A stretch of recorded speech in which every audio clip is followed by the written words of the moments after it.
Hello, happy holidays, and allow me to welcome you all to the second annual Father John Graden OSFS Memorial Lecture presented by Embraced by God in partnership with NASN, the North American Salesian Network. My name is Ian Kinney. I am the director of Embraced by God, and I also serve as the national coordinator of NASN. This lecture is being presented in the memory of my late friend and mentor, Father John Graden. For almost 20 years, Father Graden served as the Director of Ministries and Operations here at Embraced by God, where he dedicated his life to sharing and spreading Salesian spirituality through publications, speaking engagements, presentations, missionary work, and more. And one of his greatest accomplishments along the way was helping to found NASN, the North American Salesian Network. NASN is an organization of both lay and religious groups that live the Salesian teachings of St. Francis de Sales and St. Jane de Chantal while facilitating the sharing of Salesian materials, educational services, vocational efforts, and a variety of other resources. I am so incredibly proud to serve both Embraced by God and NASN and to continue the work and legacy of Father Graden.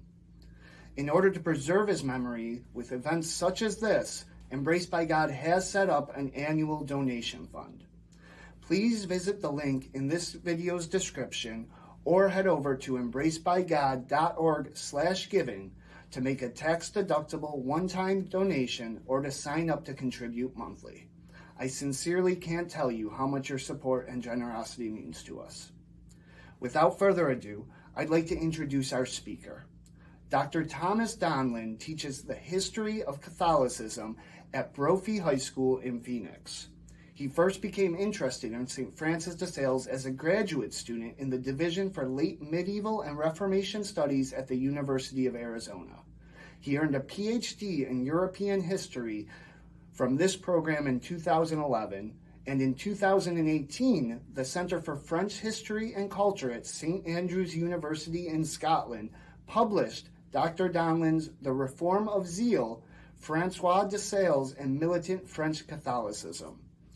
I can't thank Dr. Donlan enough for taking the time to put together this presentation. And with that, I'm going to turn things over to him. Thank you all so much for tuning in. I sincerely hope you enjoy the lecture, and God bless. Hello, everybody. My name is Tom Donlan, and I am delighted to be with you and to offer this presentation.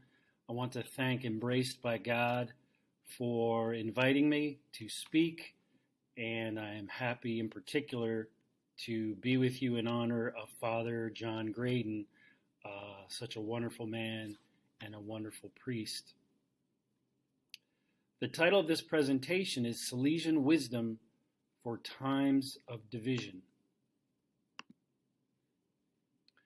Today in the United States, we face considerable changes, technological, demographic, and cultural. We also face within our church considerable challenges and divisions. Francis de Sales himself lived in an era of change and division. And so we can ask, what wisdom might he offer us today?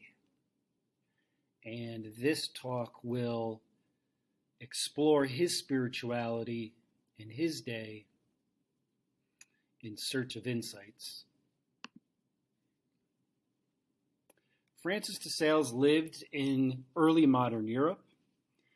This was the period in which the Protestant Reformation emerged. As thousands of Catholics left the Catholic Church for Protestant churches, the religious landscape of much of Europe was permanently altered. Many Catholics responded in a spirit of opposition, in some cases with great hostility, and so Europe witnessed the emergence of a counter-reformation. Fear, hatred, and violence were common in this period. France and Savoy, where Francis lived almost all of his life, these lands witnessed a double fracture of traditional Catholic culture. Fracture number one was that thousands left Catholic tradition for Calvinism. Fracture number two consisted of opposition, division, tension within Catholic communities concerning how to respond to Protestantism. Both of these fractures contributed to the French Wars of Religion, which is the context I will use in this presentation.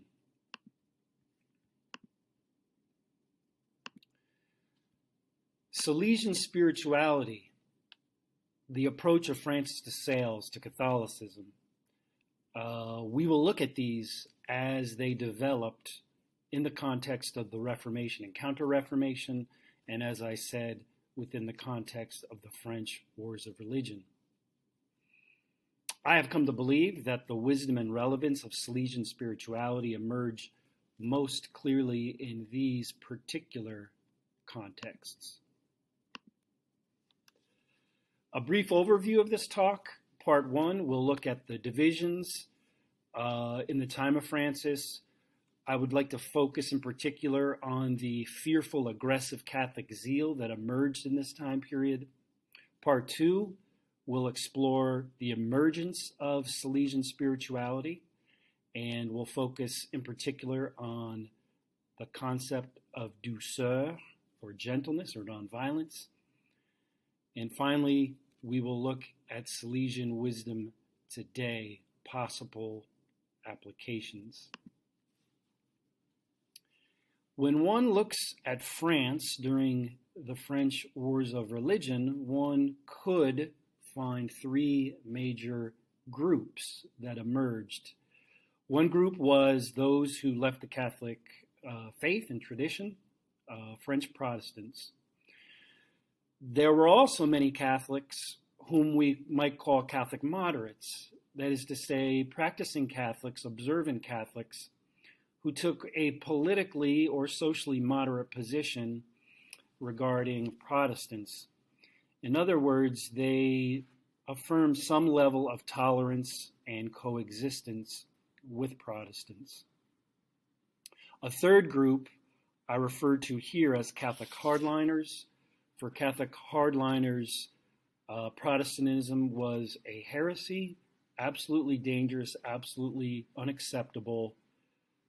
So there was zero tolerance and no desire for coexistence at all. Exploring the mentality of Catholic hardliners in more detail,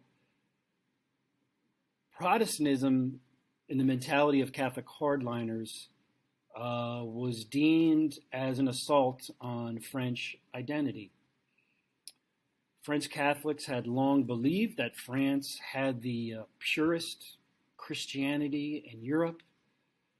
French Catholics viewed their French Catholic traditions as rich and prestigious. One can think of Notre Dame, one can think of Joan of Arc, or Saint Louis. So French Catholics had come to feel that their expression of Catholicism was truly exceptional.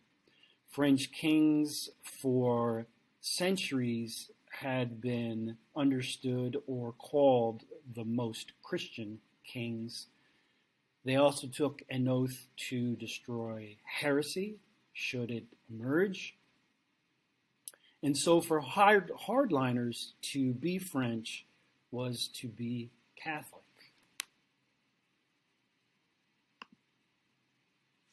Among many hardliners, though not all, one can find a certain apocalyptic panic. One can find in a variety of writings the notion that the end times were near. God's punishment was actually happening or was on the horizon. One can find the fear that Catholicism was coming to an end. One also finds in this apocalyptic fervor the belief that Satan was ever present, active, and very powerful. One finds a notion of cosmological battle, God and Satan, viewed in a sense in almost equal combat, equally powerful. And one often finds the notion that the salvation of everyone was hanging in the balance.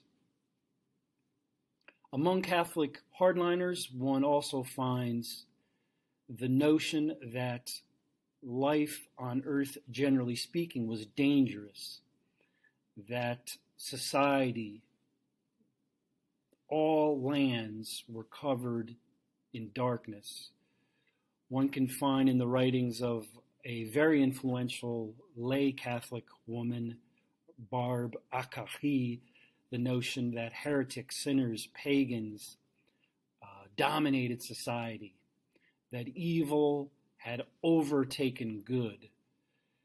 She and the radical priest and preacher Jean Boucher both believed that the church was in extreme danger.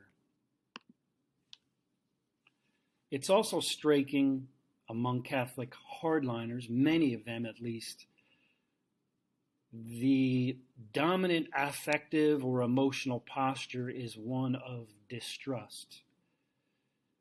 The idea that any Protestant was a threat, the idea that the Protestant was a wolf clothed in sheep's skin was common.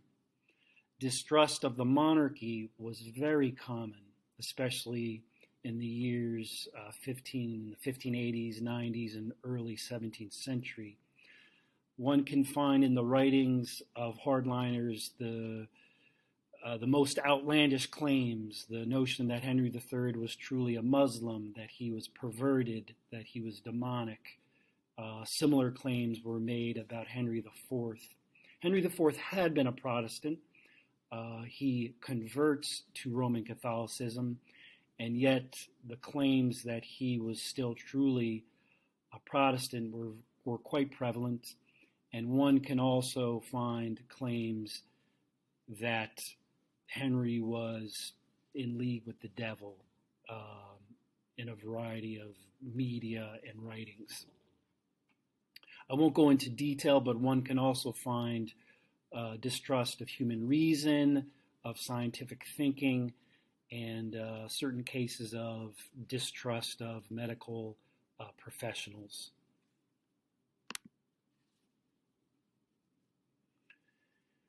In my own research, I have been struck with the emphasis on Satan, and one finds this in very influential Catholic figures.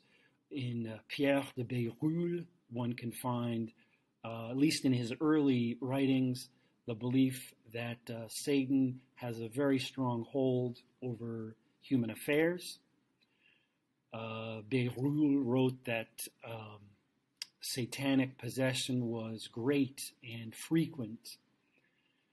One also finds individuals such as Canfield, an English Franciscan who settled in France. One finds him saying unequivocally that Satan terrorized him for a number of years. In the sermons of Jean Boucher, you find the claim that Protestants were the offspring of the devil. The notion of guilt and God's punishment, this is also prevalent in the era of the French Wars of Religion. This is prevalent among French Catholics.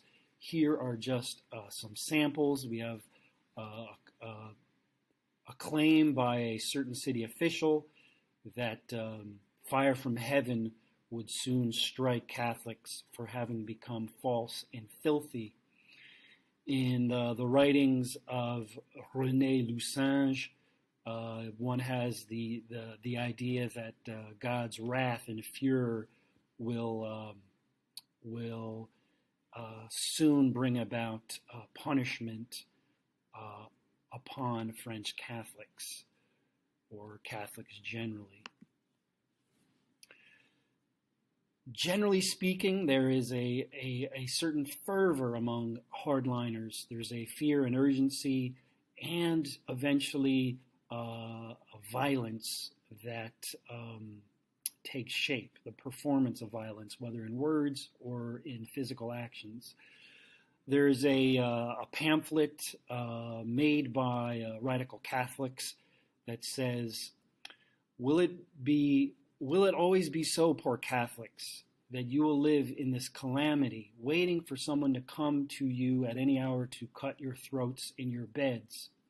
Chase all heretics or Protestants from the city. Do not stop at words and promises anymore. Make them feel your hands. Hurry. Indeed, violence did materialize in the era of the French Wars of Religions. Both Catholics and Protestants engaged in a variety of forms of violence.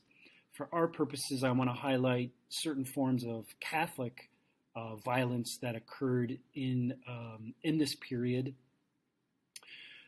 One could look into these in greater detail. For now, I just want to mention the Vassy massacre, the St. Bartholomew's Day massacre.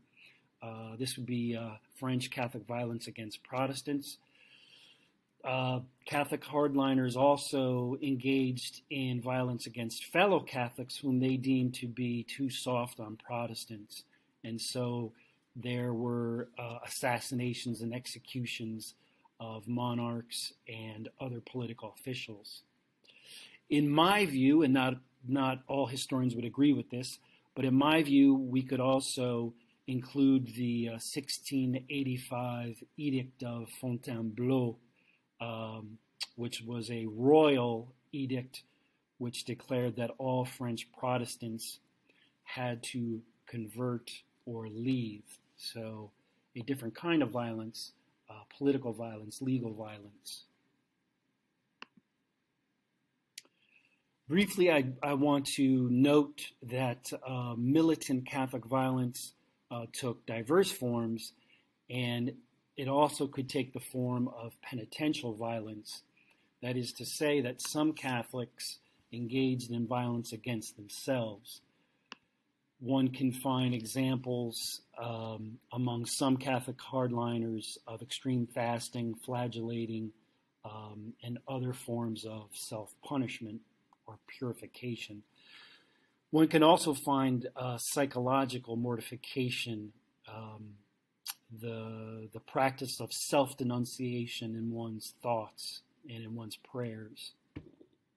The goals of this penitential punishment or violence was to destroy sin and impurities believed to contribute to heresy. The thinking was that self-punishment was essential, and the hope was to ease God's wrath. And ultimately, for many, not all, there was a belief that this was necessary to make it into heaven. To summarize, key features of militant Catholicism in this period: fear and hatred of Protestants, distrust of society, apocalyptic panic, the belief that Satan was powerful, active, prevalent, an emphasis on God's wrath, emphasis on God's punishment, and the emergence of violence against Protestants and Catholic moderates, and penitential violence. Turning to part 2, Francis de Sales lived during the French Wars of Religion, and in my view, he was affected by the militant Catholic zeal so prevalent in this era. I think in particular in his teens and early 20s and in Paris, he was exposed to a great deal of apocalyptic fervor, anxiety, fear, and I'd like to explore what this looked like from my perspective. One finds in the writings of Francis, as well as in the testimony at his canonization process, evidence that Francis began to internalize militant Catholicism in certain ways. In his own writings, he writes that he created rules for himself, and these rules would make his piety militant and triumphant. Francis wrote that he would subject himself to extraordinary penances of humility and abjection if he failed to live up to those rules. There's evidence that he engaged in rigorous flagellation for a period of time. There is also evidence that he rejected entertainment games and would lash out against those who would expose him to temptation. Francis, as is fairly well known, fell into a period of considerable doubt. Like many other Catholics in his day, he grew fearful, and in his writings, he began to lament his sins, his faults. He doubted his value. He doubted his worthiness before God, and one detects fear of God's judgment, fear of God's rejection.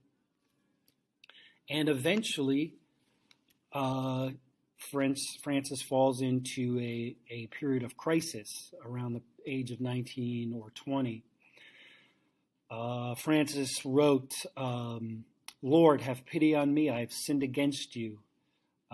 He writes, "Will God forget to have pity or withdraw his mercy and anger?" Francis writes that he is tormented. Over time, this crisis eases, and a sense of inner strength and confidence returns. And we can tell in the writing of Francis that he is beginning to discern God as a profoundly loving and merciful creator. There are very powerful passages in his journaling, and these are the kinds of sentiments that can speak to people today or really of any time. Francis writes, God is a God who saves. Francis writes, "Have confidence, my son, for I do not will the death of the sinner, but rather that he be converted and live." Francis writes, "Have confidence in my mercy, and my will is nothing other than your sanctification."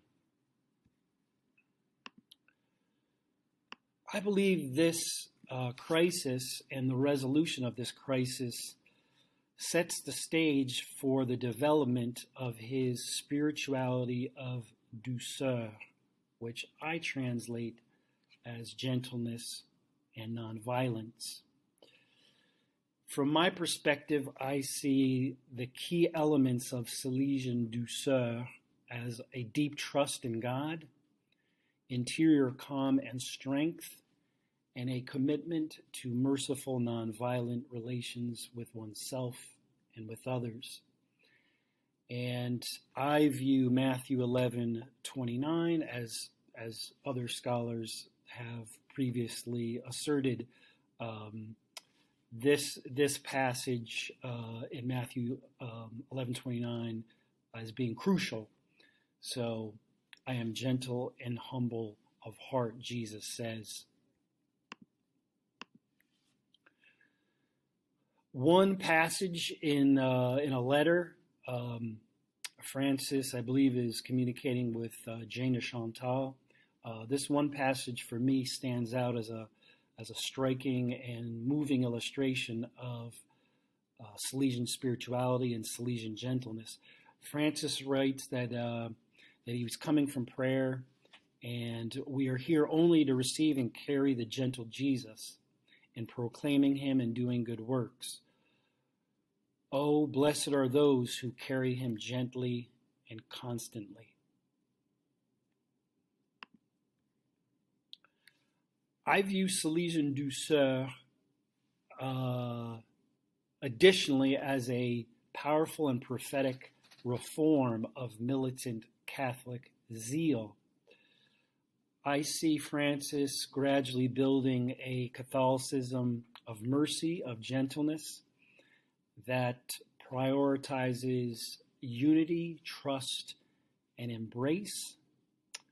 And I believe this Salesian vision is it's rooted in Scripture, in tradition, in his personal experiences, and in his prayerful discernment. And from my perspective, Francis, as he builds this Catholicism of douceur, he is effectively dismantling or transforming the emotional or affective and theological infrastructure of the militant Catholicism so prevalent in his time. We get a taste of early Salesian gentleness in the early sermons of Francis. One finds him critiquing war in a number of sermons in 1593-94. He says war is for men of bad will. He emphasizes friendship, goodwill, and peace as crucial Catholic virtues. And Francis mentions assassinations, and he stresses that Protestantism must be addressed through charity and not arms. Francis clearly felt that Protestantism was misguided. He opposed Protestantism. Yet one finds that he believes in a balanced and nonviolent approach to engaging Protestants. As a young missionary, he used strategies that I describe as relational, pedagogical, and liturgical. And I see him here drawing on Peter Faber, one of the early Jesuits, in this approach. And so as a missionary, I believe Francis begins to develop a vigorous Catholicism which is active but non-violent. Perhaps most striking is the development in the theology of Francis, especially in the last 15 years of his life. In Francis's writings, we find him speaking of God not as distant, not as judge, and not as violent. At least it's very rare when Francis uses these descriptions or conceptions. Rather, we find Francis consistently speaking of God as personal and intimate, as a father, as a mother, as a protector. Francis stresses that Jesus reveals the nature of divinity, and the gentleness and humility of Christ in Matthew 11 is central to the Salesian imagination. Francis also refers to God frequently as the good, the sovereign good, the supreme good. Francis uses this concept of the good to speak of the divine and divinity in terms of abundance and superabundance. And often he uses, he speaks in terms of flowing water. So there are a variety of instances of this. His bounty is a fountain of abundant waters. God is a fountain, or resembles a fountain or stream. God as the fountain of eternal life.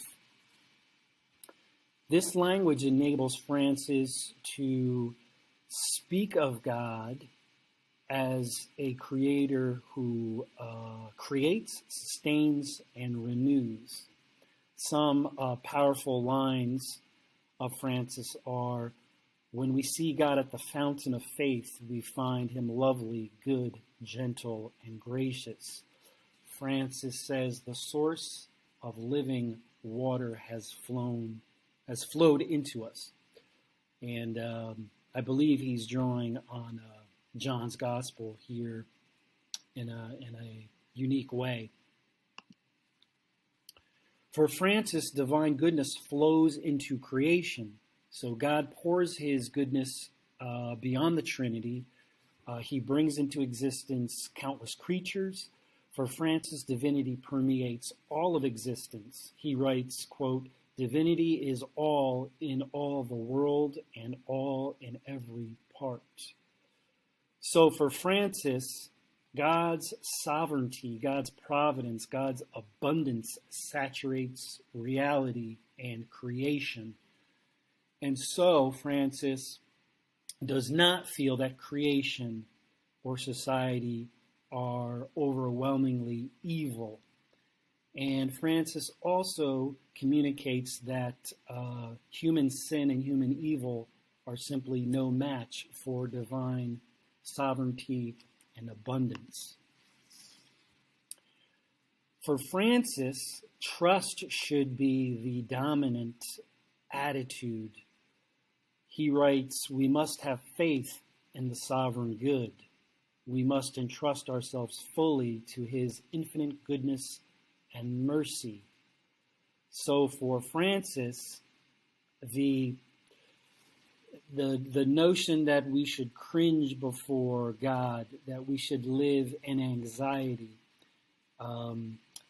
he feels that this is not the way to live as a child of God, as a creation of God. Francis also consistently teaches that the faithful have no need to fear Satan. Francis writes that Satan simply poses no threat to God, that the nativity, the cross, the resurrection reveal God's supremacy over evil. Francis does not think that Satan can easily overcome humans.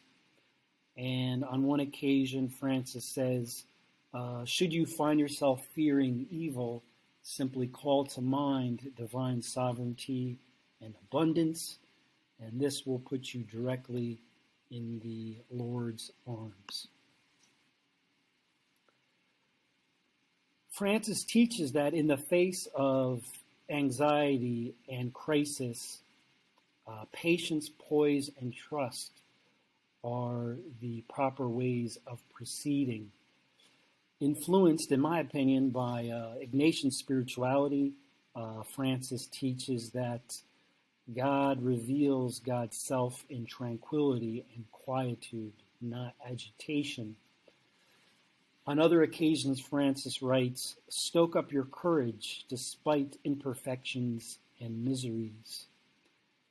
Francis also preaches, "Speak not of dangers, but of confidence in God." So a very different tone, than the militant spirit of many of his fellow Catholics.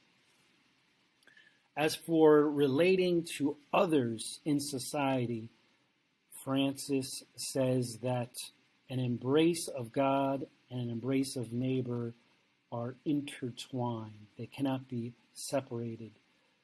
I was very struck when I read Francis preaching that, in his view, Jesus cherished no teaching more than the love of neighbor. And Francis teaches that the love of God is inseparable from love of others. And Francis asserts that the failure to love our neighbors is the most common failure of Christian love. I have found in the final 10 to 12 years of Francis him increasingly leaning towards a universal vision of embrace of others. He writes strikingly, "We are all brethren, all of one flesh. We are all holy and living images of divinity, possessing the same dignity." Francis writes that divine goodness does not wish for any to perish. Rather, God desires that all men be saved.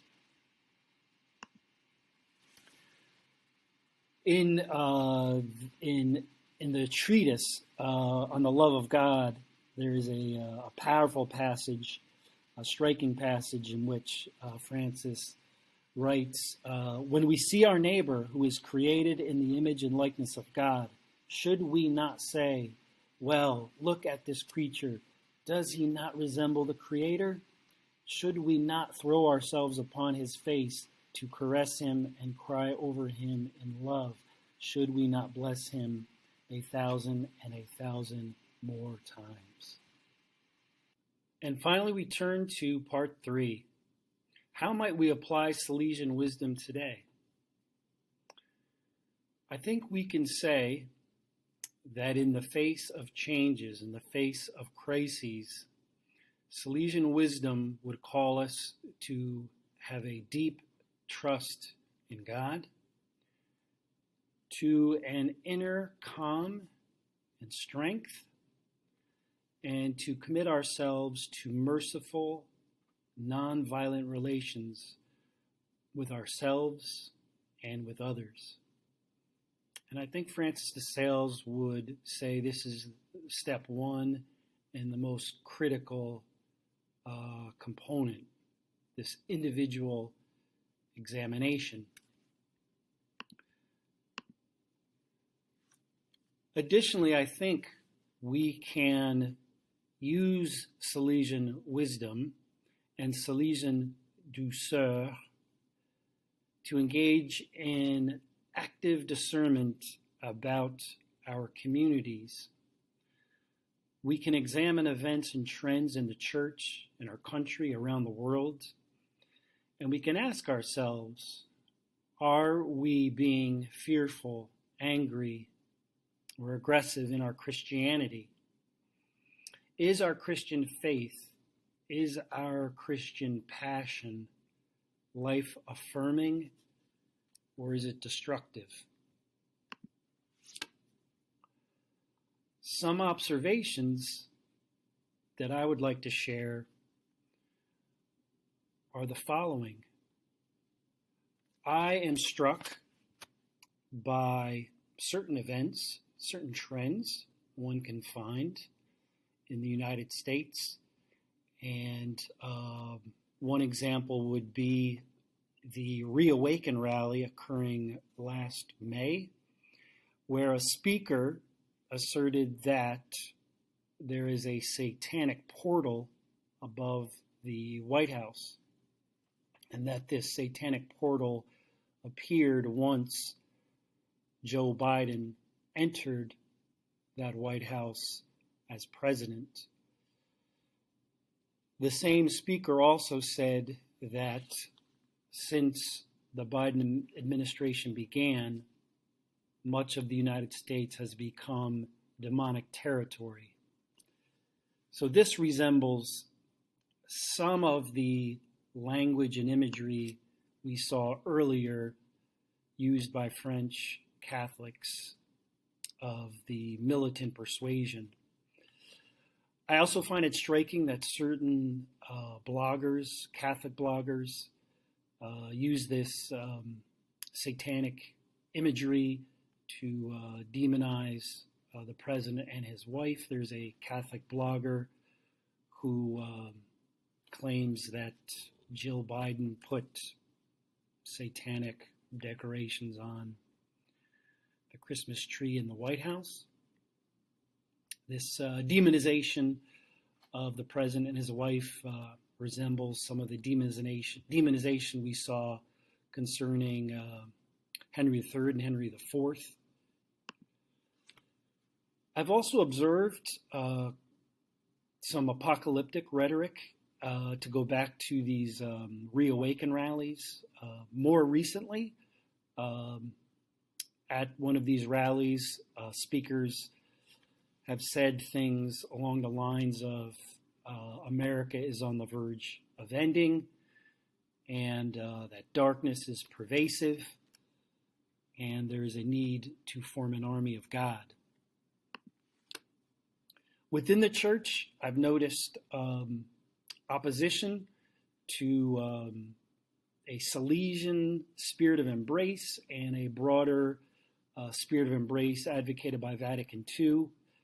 There are examples of Catholics, including some bishops, who oppose interfaith dialogue, and they go as far as to say that the gestures made by St. John Paul II back in 1986, his gestures of interreligious dialogue in a gathering he had in 1986 were a mistake, and these voices are condemning efforts by Pope Francis to build bridges between Catholics and others. These voices are stating that the only message that needs to be delivered is that the Roman Catholic Church alone is legitimate and the path to salvation. And just briefly, I'll just mention that in certain men's movements, there is a striking resistance to notions of nonviolence and gentleness. There's a strong emphasis that Jesus was a type of warrior, and that when he flipped tables in outrage, that is the model we are to follow. And there are calls for a manly Christian masculinity, and there are calls for Christians to be warriors. And there is a notion that mercy and patience amount to a form of weakness.